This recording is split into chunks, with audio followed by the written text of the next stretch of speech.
What's going on YouTube? It's Joey back with another Millie Maker video for NFL Week 3 on DraftKings. So in this video, I'm going to be outlining teams that I think have the highest potential of finishing on top of the leaderboards for Week 3. But before we get into my favorite stacks for this week, make sure you are subscribed to the channel. The subscribe button is down below, big red box, so go ahead and hit subscribe button. It's free to do so go ahead and do that so you never miss an upload. And then if you're interested in listening to the audio version of the DFS Dose, we upload a weekly DraftKings breakdown every single Thursday on all podcast platforms, including Apple Podcasts, Spotify, SoundCloud, Stitcher, Podcast Addict. Wherever you listen to your podcast, we are on there. So if you're interested in that, the links for those will be in the description down below. But if you wouldn't mind, leave a like on the video if you like this style of content and you're feeling generous. But enough of that. Let's just get straight into the content.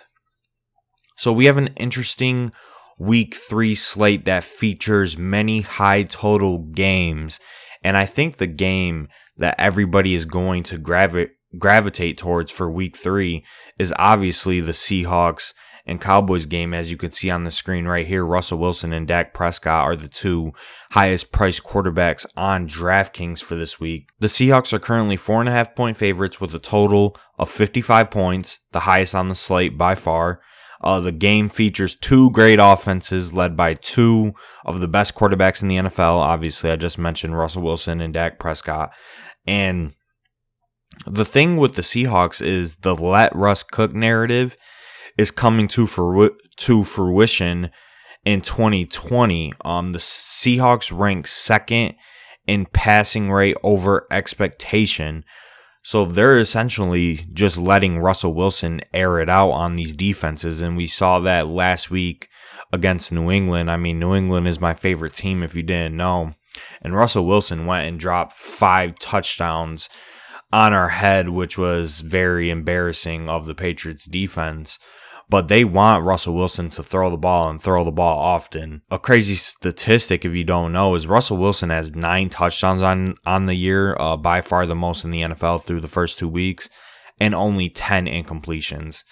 He's been playing lights out for these first 2 games, and I don't see that stopping this week against the Cowboys defense that has nothing to be feared about it. So Russell Wilson is just a phenomenal play this week, and I will make it a priority to get him into my lineups. But just to talk about the Cowboys side of things real quick, the Cowboys offense, aka the most talented offense in the NFL, has an embarrassment of riches that are in consideration every single week in DraftKings, especially in tournaments. With the Seahawks and Cowboys both fielding subpar defenses that have both suffered injuries to key players, this is a game that everybody's going to target this week, and you will need players from this game to win tournaments. I will put that on record. You're going to need to play players in this game if you want a chance of winning a large sum of money, specifically $1 million. I truly believe every player in this game has a realistic path to reaching their ceiling. So a big factor for this game, for me specifically, is ownership. I'm going to be trying to gain leverage on the field of players by rostering players who are projected for lower ownership in this game. And obviously the passing attacks will be my main targets and should be sprinkled into all of your lineups. So looking at the Cowboys side of things, we have Dak Prescott, who is 7,200, Zeke, who is 8,300, and then if we take a gander at some of the Cowboys wide receivers, Amari Cooper is 6,500, Michael Gallup is 5,500, and CeeDee Lamb is 5,400 for Week 3. And I will say, I think all three of the Cowboys wide receivers are in play for tournaments. I still believe that their prices are too cheap for this offense. Amari Cooper, 6,500, is a guy that's averaging 11.5 targets in the first two games with a 27% target share. So he is the clear-cut wide receiver one in this Cowboys offense, and only at 6,500, I feel like that is too cheap for a game that Vegas has the Cowboys projected to be losing in. So I like Cooper a lot in tournaments. I also think CeeDee Lamb is a great play at 5.4K. CeeDee Lamb is playing essentially every snap that he takes in the slot, 91% snaps in the slot with a 17% target share. And we talked about it on the latest episode of the DFS Dose where we recapped week 2. But myself and Ben both believe that CeeDee Lamb is the Cowboys wide receiver 2 over Michael Gallup. So I'm more inclined to play CeeDee Lamb instead of Michael Gallup. But I also believe Gallup will be the lowest owned Cowboy out of these 5. So I wouldn't mind sprinkling in some Gallup in tournaments. But like I said, I will have exposure to all 3 of these Cowboys wide receivers. And then I didn't even touch on Zeke, who was a phenomenal play this week. Zeke has 88% of the Cowboys running back touches in 2020 so far, which would put him second in the NFL in that category, only behind the big dog Derrick Henry. And Zeke is also seeing a lot of targets too. We saw him have 7 targets last week. And I believe that Zeke is one of, probably 5 or 6 running backs that are game script independent. We saw the Cowboys get down early to the Falcons last week, and Zeke still scored 25 points on DraftKings, 23 points. Still had a good day. Dak vultured 3 one-yard touchdowns from Zeke, which was tilting. So Zeke could have had, like a 45, 50-point day on DraftKings last week, and that just goes to show the type of ceiling that Zeke has on a weekly basis. And going up against a Seahawks front 7 that just lost Bruce Irvin, the Cowboys should be able to run with ease on this Seahawks defense. So I love all of the Cowboys this week, and I didn't mention Dalton Schultz, who is 4,500, but he is also in play for me. And then talking about the Seahawks side of things, as you can see, we have Russell Wilson at 7,300. Chris Carson is 6,600. And then we have DK Metcalf at 6,500 and Tyler Lockett at 6,400. Now, these are the only 4 players in consideration for me on the Seahawks side of the ball. I think Chris Carson is a all right play. 6,600 for a guy who's only averaging 16 touches per game, and 59% of the backfield's touches in general is not that good, especially since the Seahawks are letting Russell Wilson throw at one of the highest rates in the NFL to start the year. So I wouldn't mind playing Chris Carson here and there, but I don't think he is going to be, a staple in my lineups. I'd much rather play DK Metcalf and Tyler Lockett.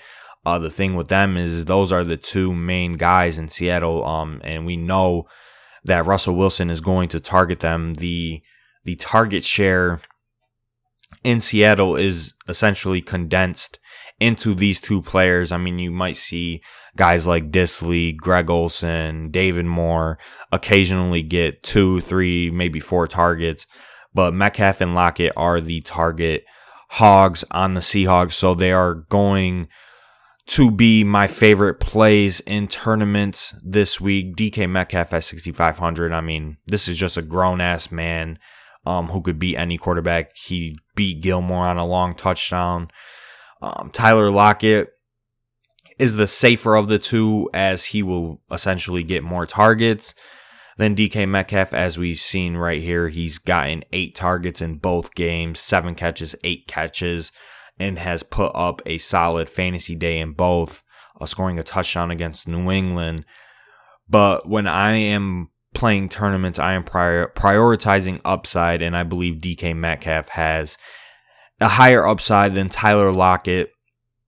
So I'd be more inclined to plug DK Metcalf into a higher percentage of my lineups, but Tyler Lockett is a very safe option, and 6,400 is a very depressed price tag for Tyler Lockett, and 6,500 for DK Metcalf is also very depressed. But other than that, I don't think I have anything else to touch on. I mean, just play everybody from this game. It's that simple. It is going to be the highest owned stack, or game stack, I should say, in week 3.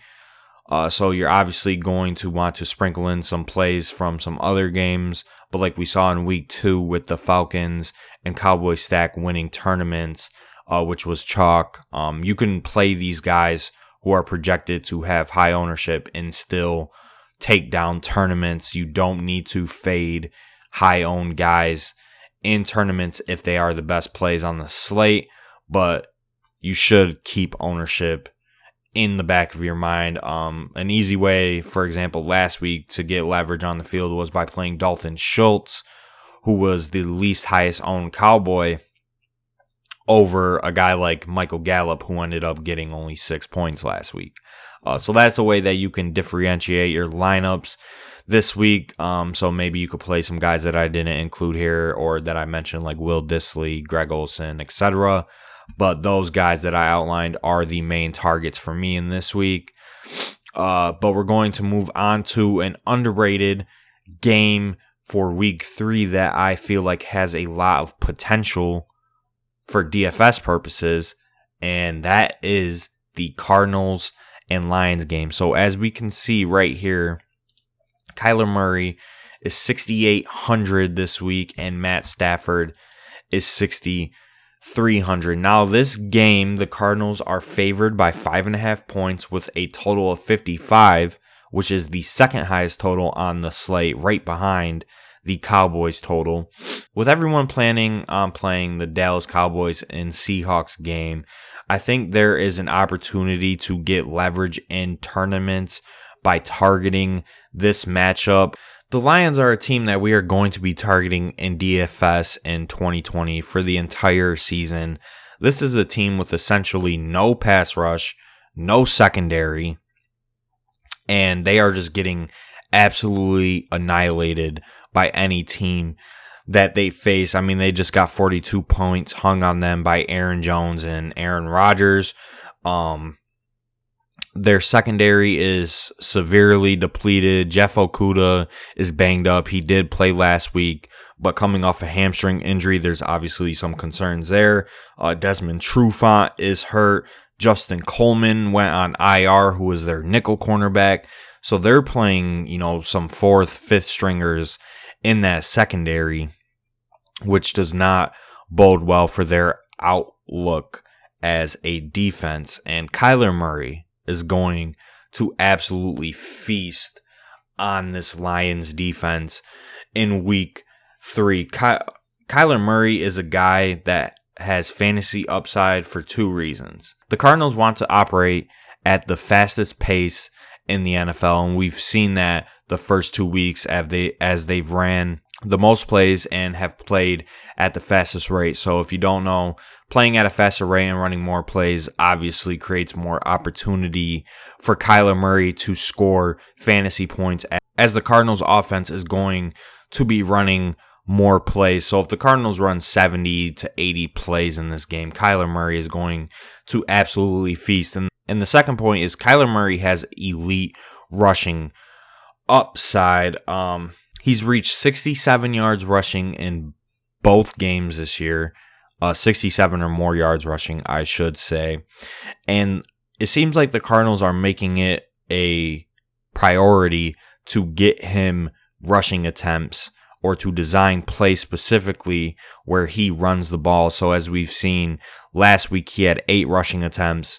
In week 1, he had 13 rushing attempts, scored 2 rushing touchdowns last week, 1 in week 1. So 3 rushing touchdowns on the year for Kyler Murray. with Kyler Murray's rushing upside, it's just fantasy gold.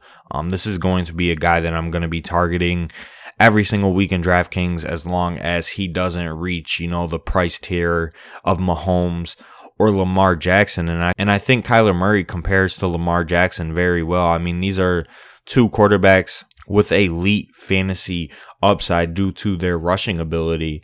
So I love playing Kyler Murray in week 3 against the Lions at 6.8K. And I love pairing him with DeAndre Hopkins at 7.9K. And then if we scroll all the way down the list, Christian Kirk is 4.5K. Now with DeAndre Hopkins, I mean, nothing really needs to be said about DeAndre Hopkins. I'm clear-cut one of the best wide receivers in the NFL, if not the best. And he's averaging 12.5 targets in the first 2 weeks, which is number 1 in the NFL, with a 35% target share in the Cardinals offense, which is number 2 in the NFL, only behind Darren Waller of the Raiders. And he's an elite play at 7.9K this week going up against that banged up Detroit secondary. So I'm going to try and make it a point to get DeAndre Hopkins into my tournament lineups this week. I mean, like I said, nothing really needs to be explained about DeAndre Hopkins. This is a guy who's going to dominate any cornerback that he faces up against. Like I have on the screen, Christian Kirk is in play for me as well at 4,500. I mean, he only has 9 targets through 2 games, but I feel like the upside he has in tournaments for a 4.5K salary is too good to pass up. This is a guy that the Cardinals are using as a deep threat. So all it takes is one long touchdown, and he's paying off his 4,500 price tag. And the matchup, like I've been spewing for the last 5 minutes, is just incredible for the Cardinals. So I love trying to fit Christian Kirk and DeAndre Hopkins into my tournament lineups as well. And then another player that I am considering is Kenyan Drake at 6,000. Now, it's not as much of a priority for me to get Drake in, but it is a good matchup going up against one of the worst run defenses in the NFL with the Lions. And this is a game where the Cardinals do project to be winning and leading, which obviously bodes well for Kenyan Drake, as they will try to kill the clock if they're up late in the game. Kenyan Drake is averaging 20 touches per game and has 72% of the running back touches for the Cardinals so far in 2 weeks. So Kenyan Drake is obviously very much in play, but it's not as much of a priority for me to try and fit him in. He's had 2 decent games, and he does have some reception upside, but 2 targets in each game is concerning for me. And Kyler Murray running the ball at a higher rate obviously hurts his stock a little bit too. So Kenyan Drake is kind of a wishy-washy play for me this week. But just to touch on the Lions side real quick, which I think does have some tournament appeal. As I mentioned, this game has very good tournament appeal. Stafford is 6,300. And then if we take a look at the options that he has in terms of pass catchers, Kenny Golladay is 6,200. Marvin Jones is 5,800, and TJ Hawkinson is 5,300 for this week. And the Cardinals are not a good defense. I mean, they have Patrick Peterson and Budda Baker, who are 2 good players, but I mean, Terry McLaurin last week lit them up for 7 catches, 125 yards, and 1 touchdown. So this is an exploitable secondary.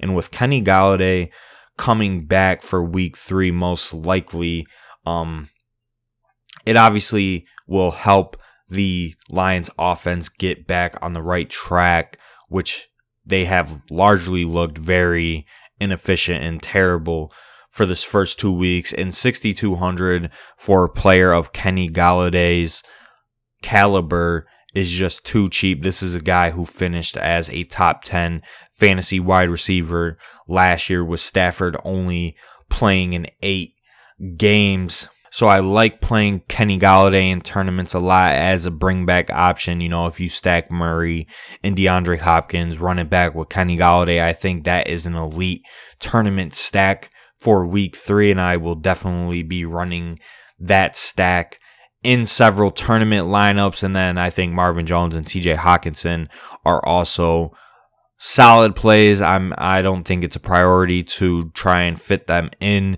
to your tournament lineups, but if you want to full-on game stack this, I think playing TJ Hawkinson and Marvin Jones are solid plays. But Stafford is just the last guy that I want to touch on that I haven't talked about. I'd be more inclined to play Stafford instead of some of these other quarterbacks in the same price range that he's in. Like, I'd play him over guys like Joe Burrow, Tom Brady, Phillip Rivers, Ryan Tannehill. Stafford is a guy who scored 23 plus points in 5 out of 8 games last year on DraftKings, putting up 300 plus passing yards in 4 out of 8 games.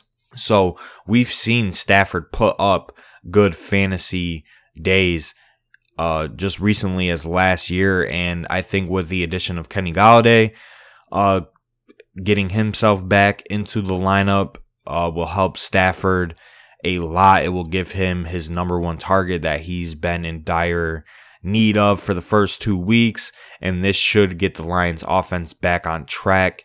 And if they are losing in this game, they are going to be passing a lot in a negative game script for the Lions in general. And then obviously the pace of play gets bumped up when you're playing the Cardinals. And I don't want to focus too much on last season because last season was last season and we're not going to focus that much on it. But the Lions did play the Cardinals in week 1 of last year, and Stafford had his best day out of the entire season with 28 points on DraftKings in that day, putting up 300 plus passing yards and 3 touchdowns. So I think Stafford is clearly in play, and so are some of his pass catching options, but this is a game that I'm looking to target as well as the Seahawks and Cowboys game. So I think that is enough of this game. Let's end this video off with a team stack that I like for week 3 that will be low owned for sure, and I know that my co-host Ben also likes this stack, and that is a Giants stack. Okay, so Daniel Jones is 5,500 this week, and then if we take a look at some of his pass catching options, Darius Slayton is at a laughable 4.9K this week, and then I know Evan Ingram is decently priced at a flat 5K. And then if you're into the Golden Tate or Sterling Shepard vibe, which I'm personally not into, I mean, Golden Tate is 4,500 this week, which is a very cheap price for him, and Sterling Shepard is 5,300. And the thing with the Giants is they have a very tight and condensed group of players who are going to be touching the ball on any given week. Losing Saquon obviously hurts the Giants offense a lot, but they're going to try and replace Saquon with the corpse of Devontae Freeman. So I'm not worried about the Giants rushing attack with Devontae Freeman and Dion Lewis.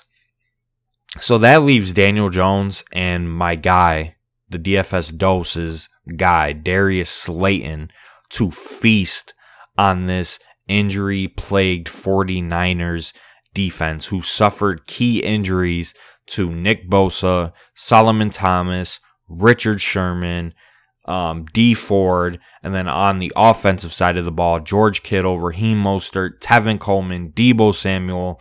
I mean, the Niners have been plagued with injuries to start the 2020 season, which obviously hurts their outlook on their year, and I don't think they will be a very competitive team. And not to mention, they lost Jimmy Garoppolo as well, who will not be in this game. So I think this is a game where the Giants are going to have to attack the Niners through the air. I mean, they're going to be throwing the ball a ton, and Daniel Jones is going to be targeting his favorite target, Darius Slayton, who has quietly a 20% target share in the Giants offense. I mean, he didn't have a great game last week against the Bears, but obviously a tough matchup going into Soldier Field. He comes back to New York to face the Niners at home in an easily exploitable matchup. Sterling Shepard is questionable to play, as you can see here, so I don't know if I would consider him coming off an injury. Golden Tate, if that's your vibe, is $4,500. Pretty cheap if you want to try and take a shot on him, but I wouldn't go there. I mean, the two guys that I'm going to be focusing on for my Giants stacks are Darius Slayton and Evan Ingram. These are two players that I think can exploit the Niners defense with deep routes and then routes over the middle. Evan Ingram has ran 77% of routes on Daniel Jones's drop back, which puts him in top 5 for that category in terms of tight ends. So that's obviously encouraging for Evan Ingram's outlook. But this is just a team that I'm higher on than most. I think they are one of the most talented teams in the NFL. I mean, losing Saquon hurts, and that obviously hurts their talent a lot now. But before the season, I was high on the Giants, and I'm still high on them in this matchup. And I know they have a 40-point total, which is one of the lowest on the slate. So I wouldn't try and force any of these players into your lineup. I think running one tournament lineup with a Giant stack, and then you could bring it back with McKinnon if you think the Niners are going to be winning in this game, or you could bring it back with George Kittle if he ends up playing, or one of the cheap Niner wide receivers. But with Jimmy Garoppolo out, that definitely hurts all of their stocks as well. So yeah, don't force this game. Don't force these players into your lineups, but I would say take a shot on Darius Slayton. Daniel Jones is a cheap quarterback that you could take a shot on that has some rushing upside. And Evan Ingram, I mean, he is one of the best tight ends in the NFL. He just hasn't gotten going yet in 2020, but at $5K, I think the price tag for him is too cheap. With all that being said, that's all I got for you guys in this video. I hope you enjoyed it. If you liked the video, don't forget to subscribe and follow me on Twitter at Joey Carrion DFS if you want to see some of my DraftKings takes throughout the week and just some random tweets that I'll tweet here and there. But other than that, I hope you guys have a great day and use this analysis to help win you $1 million.